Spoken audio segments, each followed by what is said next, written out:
Good morning student. हम पढ़ रहे थे जीवन में आया बदलाव। अब हम पढ़ेंगे गांव शहर के लोग, वहाँ जीवन में लोगों के जीवन में क्या बदलाव आया है। तो गांव की विशेषता यह थी कि इनमें कई जाति के लोग रहते थे। गांव का समाज बहुत हद तक जाति व्यवस्था है ना, अलग अलग जाति व्यवस्था पर बंधा हुआ था।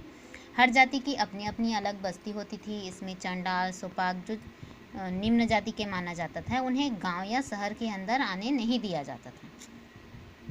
वे जानवरों का शिकार करना और उनके खाल निकालना, चमड़े की चीज़ें बनाना, लकड़ी काटना और शमशान में काम करना जैसे काम करते थे। गांव के प्रमुख कृषक परिवार के मुखिया मिलकर गांव के लोगों की समस्याओं को सुलझाने एवं सामूहिक कार्य है ना, जिसमें सभी लोग शामिल होते हैं, ऐसे कार्य करवाते थे। जो मुखिया होते थे वो, इन्हें कहीं कहीं पंचकुल या महत्तर आदि भी कहा जाता था। उत्तर भारत में गांव में आमतौर पर किसी न किसी भोगपति का अधिकार होता था, जो क्या है वो उस गांव का प्रमुख होता था, है ना। वही क्या है, देखो, ये राजा के अधिकारी होते थे, जो भोगपति होते थे वो, और उनके रिश्तेदार राजपुत्र या राजपूत है ना भी होते थे। जो राजभोग बोलती हूँ, भोगपति होते थे वो राजपुत्र होते थे या उनके रिश्तेदार होते थे या फिर राजा के अधिकारी होते थे। इनका ग्रामवासियों पर बड़ा प्रभाव होता था। वह किसानों से लगान वसूल करते थे। लोगों के परिवारों में होने वाली शादी ब्याह, तीज त्योहारों तथा तालाबों और कुओं पर भी तरह तरह के कर वसूलते थे। इन सब के अतिरिक्त गांव वालों को बेगार ना, जिसको कहा जाता है, बिना वेतन के काम भी करना पड़ता था। इस समय सबसे बड़ा परिवर्तन आर्थिक क्षेत्र में हुआ। यह था लगान वसूली के तरीके को बदलना।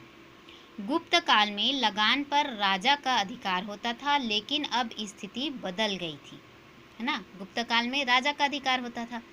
अब इस समय तक राजाओं द्वारा ब्राह्मणों और विद्वानों को भूमि दान में देने की परंपरा फैल गई थी, है ना।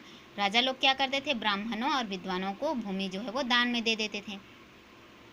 भू क्षेत्रों से प्राप्त आय के बड़े भाग पर उसके स्वामी का अधिकार होता था और एक छोटा हिस्सा भाग जो है वो राजा को मिलता था। भूपति इतने संपन्न हो गए। कौन होते थे वो भूपति? ये ब्राह्मण, विद्वान और जो अधिकारी होते थे वो, है ना, इतने संपन्न हो गए थे कि वे स्वतंत्र शासकों की तरह व्यवहार करने लगे। राजा को तो भूल ही गए, है ना, और खुद क्या है, स्वतंत्र शासक की तरह शासन करने लगे, व्यवहार करने लगे। वे अपनी सेना भी रखने लगे। क्योंकि उसके पास पैसा बहुत था। पहले लगान राजा के नाम से वसूल किया जाता था, लेकिन अब जो लगान है वो सामंतों और भूपतियों के नाम से वसूला जाता था, है ना। इसी कारण अब राजा और किसानों के बीच कोई सीधा संबंध नहीं रह गया, है ना। पहले लगान जो है वो किसान जो है वो राजा के नाम से देते थे। अब जो किसान हैं वो लगान किसको देते हैं? सामंतों और भूमिपतियों को। और राजा को कितना मिलता है? एक हिस्सा, है ना, एक छोटा सा हिस्सा। इसके विपरीत दक्षिण भारत में गांव के प्रमुख लोग ही मिलकर गांव का सारा कामकाज चलाते थे।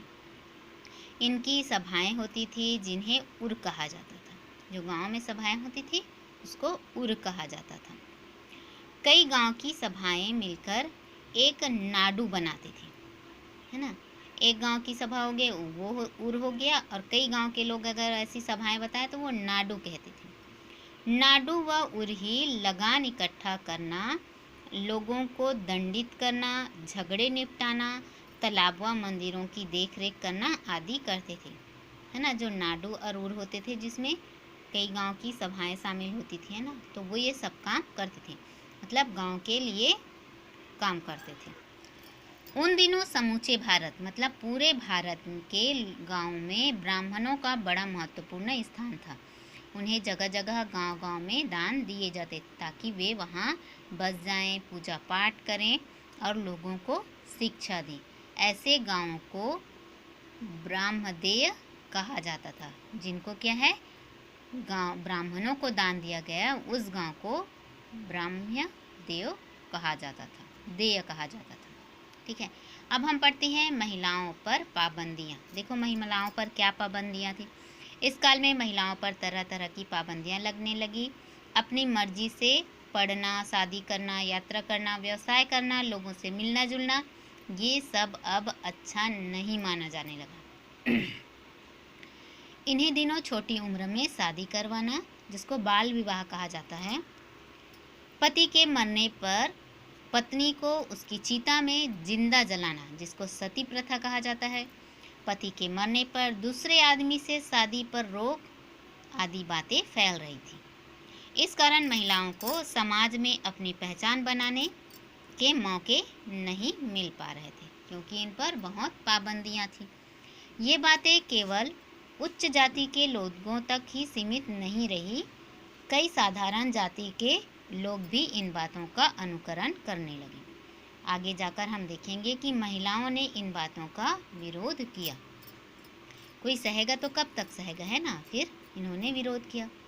छत्तीसगढ़ के रतनपुर में महामाया मंदिर के समीप बड़ी संख्या में सती प्रथा के चौरे मिलते हैं, जहाँ लोगों को सती किया गया, है ना। इसको सती चौरे कहते हैं। इनसे इस क्षेत्र में सती प्रथा के प्रचलित होने की जानकारी मिलती है। प्रत्येक वर्ष माघ पूर्णिमा को यहाँ मेला लगता है। इसे आठा बीसा का मेला कहते हैं। वर्तमान समय में बाल विवाह और सती प्रथा पर जो है वो क्या है, कानूनन अपराध है। किसी को सती नहीं किया जा सकता और बाल विवाह नहीं किया जा सकता। ठीक है, तो आज के लिए इतना ही।